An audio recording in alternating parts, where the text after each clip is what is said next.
There have been violent scenes as Israeli police raided the Al-Aqsa Mosque in occupied East Jerusalem, saying agitators had barricaded themselves and worshippers inside. Palestinians said stun grenades and rubber bullets were used in the pre-dawn raid and that 50 people were hurt. Police said stones were thrown and fireworks fired at them in the mosque. Militants in the Gaza Strip later fired rockets at Israel and its military carried out airstrikes in response. The latest violence comes just ahead of an overlap between the Islamic holy month of Ramadan and the Jewish Passover holiday. The Al-Aqsa Mosque, the third holiest site in Islam, is located on the hilltop complex known by Muslims as Al-Haram al-Sharif and by Jews as the Temple Mount. Jews revere it as the location of two biblical temples and it is the holiest site in Judaism. On Tuesday, Palestinians barricaded themselves in the mosque after the evening Ramadan prayer, amid reports that Jewish extremists wanted to try to sacrifice a goat at the site for Passover, as Jews did in biblical times before the Romans destroyed their temple there.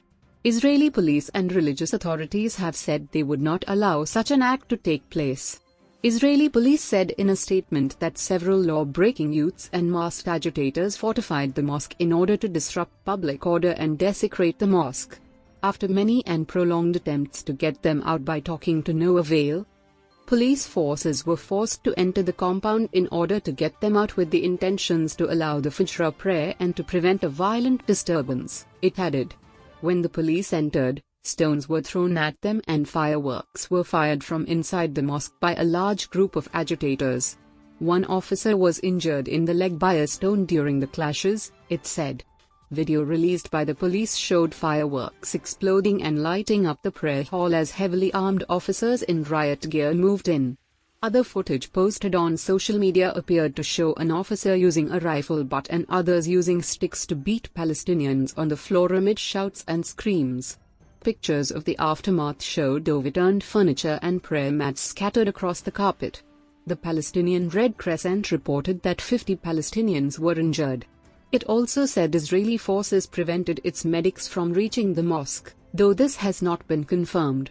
Some of the Palestinians still in Israeli custody are in a critical condition, according to their lawyer.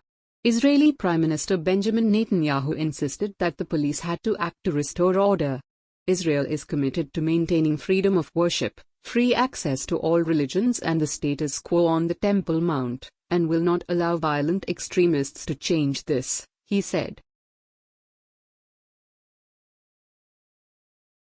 But the Islamic Waqf, which administers the site, described the police's actions as a flagrant violation of the identity and function of the mosque as a place of worship for Muslims alone. Palestinian President Mahmoud Abbas's spokesman also condemned the raid, describing it as an attack on Muslim worshippers. We warned the occupation Israel not to cross the red lines in the holy places, which will lead to the big explosion, Nabi Abu-Rudin said. The leader of the Palestinian Islamist militant group Hamas, which controls the Gaza Strip, called the incident an unprecedented crime and warned Israel that there would be consequences. A Middle East envoy Wennesland said he was appalled by the images of violence inside the Al-Aqsa Mosque and urged political, religious and community leaders on all sides to reject incitement, inflammatory rhetoric, and provocative actions. Following the clashes, Israeli media reported that militants fired 16 rockets from Gaza, triggering sirens in communities in southern Israel. One rocket hit a factory near the city of Sderot and the rest were intercepted by Israel's Iron Dome missile defense system or landed in open areas.